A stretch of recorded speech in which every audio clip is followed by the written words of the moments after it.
এখন থেকে জুলাই আগস্টের হত্যা মামলার আসামি ধরতে লাগবে না আর পুলিশের ঊর্ধ্বতন কর্তৃপক্ষের অনুমতি। এ বিষয়ে রুল জারির পাশাপাশি ডিএমপির আগের সার্কুলার স্থগিত করেছেন হাইকোর্ট। স্থগিত হওয়া ডিএমপির আদেশ মৌলিক অধিকার ও সংবিধানের সাথে সাংঘর্ষিক বলে জানিয়েছেন আইনজীবী। বৈষম্য বিরোধী আন্দোলনের ছাত্র জনতা হত্যায় সারা দেশে ২৫০০-এরও বেশি মামলা হয়েছে। তবে ৮ মাসেও কোনো মামলার তদন্ত শেষ হয়নি।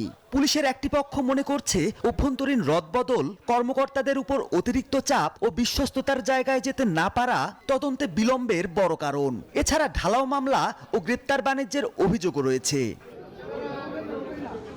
এরই মধ্যে চলতি মাসে জুলাই অভ্যুত্থান সংক্রান্ত মামলায় ঊর্ধ্বতনদের অনুমতি ছাড়া আসামি গ্রেপ্তার নয় মর্মে একটি সার্কুলার জারি করে ডিএমপি।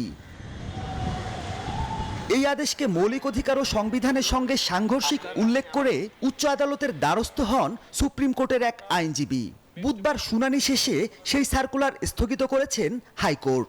বৈষম্য বিরোধী আন্দোলনের সময় দায়েরকৃত মামলার আসামি গ্রেপ্তারের আগে তার সমস্ত তথ্য প্রমাণ, ভিডিও, অডিও সমস্ত কিছু দিয়ে ঊর্ধ্বতন কর্তৃপক্ষের অনুমতি সাপেক্ষে তাদেরকে গ্রেপ্তার করতে বলা হয়েছে। সেটির কার্যকারিতা স্থগিত করেছে। এই আদেশের ফলে পুলিশ অত্যন্ত স্বাধীনভাবে তারা এখন তাদের দায়িত্ব পালন করতে পারবে।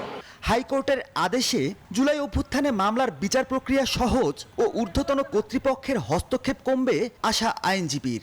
নিরীহ ব্যক্তিদেরকে নানা প্রলোভন, নানা রকম ভয়ভীতি, নানা রকম আর্থিক বিনিময়ের মাধ্যমে কাউকে কাউকে হয়রানি করেছে। ইনোসেন্ট নাগরিক কোনো কারণে হয়রানির শিকার না হোক, সে মিথ্যা মামলায় হোক, মেজার নামে আসামি হোক কিংবা তদন্তপ্রাপ্ত আসামি হোক।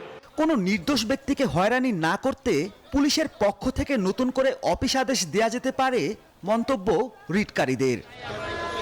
মাহমুদুল হাসান, নিউজ 24, ঢাকা।